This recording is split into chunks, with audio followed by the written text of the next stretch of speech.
नमस्कार जय जगन्नाथ। आज भिडियो आप समस्त को स्वागत। आज भिडियोटी आरंभ हो दिन द्विपहर सका जो भाव में खरा होता वर्षार ना ही नाला कि हठात ना ये वर्षा कौट थी कहीं जानी मध्याह्न समय आसी काची गला से जहाँ भी हो बाहर हूँ वर्षा एपट पेट दौड़ा मूषा कहीं यहाँ मध्याह्न समय मध्याह्न भोजन समय है तेणु अविलंबे आम काल विलंब नक मध्याह्न भोजन पर लगी पड़ू। आ मध्याह्न भोजन होता आज सोयाबीन तरकारी सहित डाली तास पानी कखार राई को शाग भजा आ पापड़ तो रही। दिन द्विप्रहर आरंभ होता वर्षा संध्या पर्यंत लगी रही छाड़बार ना ही धर नाला। तेणु ये संध्या समय ठंडा पागरे छणाछणी जिनस कि चटपटा जिनस खावाक ही भल लगी है।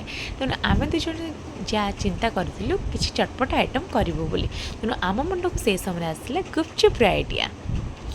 अविलंबे लगी पड़ू गुपचुप प्रस्तुति में अधा घंटा रेडी करदे गुपचुप आ समस्त को खावाई देती परसी। बापा जी कि गुपचुप जमा खाती ही नहीं सी आज गुपचुप खाई कौन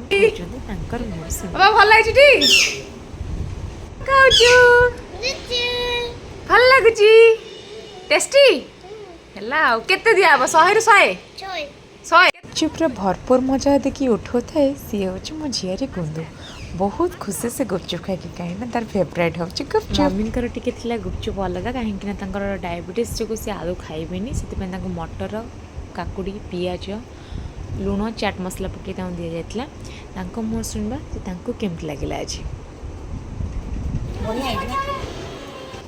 जेहेतु महंती बाबू घर को लेट्रे फेरी तेणु रात 9 खाया दि जाता गुपचुप। ठंडा पागर इन चटपट आइटम खाया क्यों मानक भल लगे कमेंट निश्चय जनइबे। आज भिडियोटी एतिकी रहिला। नमस्कार जय जगन्नाथ।